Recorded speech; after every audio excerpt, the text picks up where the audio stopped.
ఈ వారంలో కర్కాటక రాశి వారికి కుజుడు నవమ స్థానం నుంచి దశమ స్థానానికి వస్తున్నాడు. రవి దశమ స్థానం నుంచి లాభస్థానానికి వస్తాడు మే 14వ తారీఖు నుంచి. శుక్రుడు లాభస్థానం నుంచి 12వ స్థానానికి వస్తున్నారు మే 15వ తారీఖు నుంచి. బుధుడు దశమ స్థానం నుంచి లాభస్థానానికి మే 15వ తారీఖు నుంచి వస్తున్నాడు. ఈ విధంగా పరిస్థితి ఉండబోతోంది. కర్కాటక రాశి వారికి గురువు యోగిస్తున్నాడు, శుక్రుడు యోగిస్తున్నాడు, సూర్యుడు యోగిస్తున్నారు, బుధుడు యోగిస్తున్నారు. 4 గ్రహాలు యోగిస్తున్నాయి. మీరు కనుక బ్రాహ్మణుడికి అన్నదానం చేయండి, విష్ణు సందర్శించండి. ఈ వారంలో చాలా మంచి ఫలితాలు ఉంటాయి.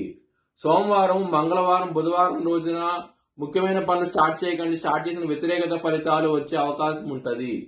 శుక్రవారం రోజు ముఖ్యమైన పనులు స్టార్ట్ చేస్తే ఖచ్చితంగా విజయం సాధించే అవకాశం ఎక్కువగా ఉంటుంది. కర్కాటక రాశి వారికి ధనపరంగా, కుటుంబ పరంగా చాలా బాగుండబోతోంది. కుటుంబాధిపతి అయిన సూర్యుడు